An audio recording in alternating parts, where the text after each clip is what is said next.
Hello, my name is Alyssa Hines. This is World Literature 2, Section 8A, Spring 2023 semester. Two main concepts that I learned from this course were perspective and culture, and how those concepts play into the way that we view and read a story. Perspective is the point of view in which the story is being told.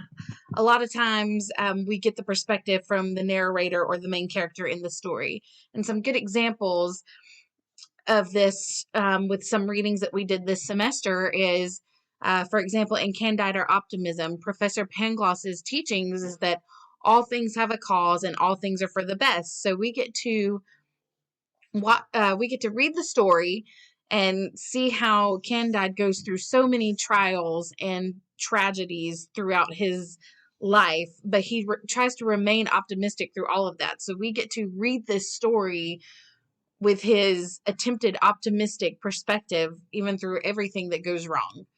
Another good example of perspective is the good versus evil in Faust.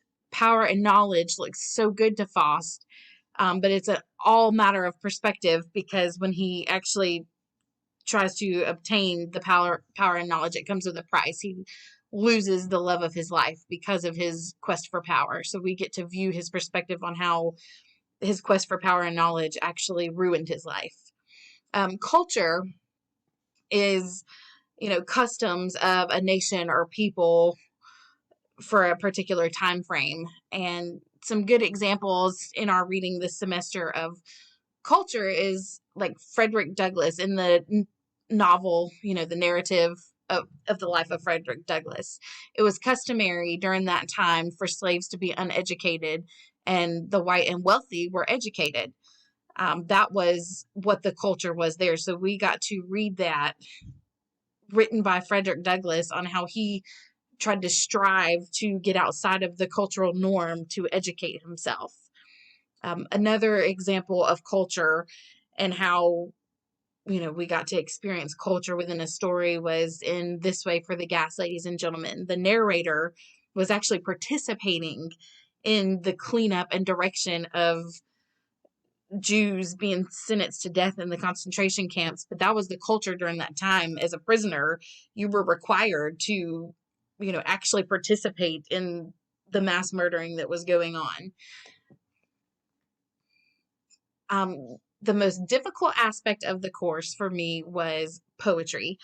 Emily Dickinson was my favorite poet of all of the ones that we studied. She had some very beautiful expressions of life, death, and grief, and those were relatable. However, poetry is just something that you read and you have to really, stretch your imagination to try to get the underlying moral or meaning of the poem that you're reading. So Walt Whitman, some of those other great poets, they're great renowned poets, but it was a little harder for me to grasp an understanding of their poetry.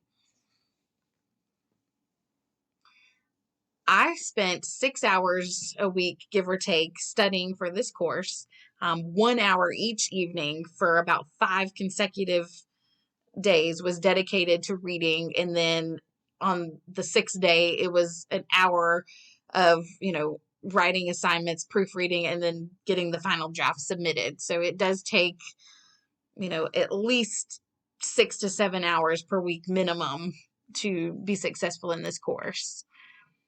Something that I learned that surprised me is that old literature is not boring.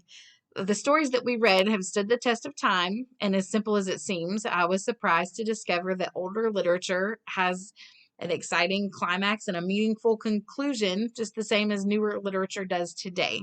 The very first story that we read, Tartuffe, it was written in like the 1700s, and seeing that time frame just immediately feels like it's not going to be an exciting story to read. However, there is drama, just like, newer literature today. So that was actually pretty surprising.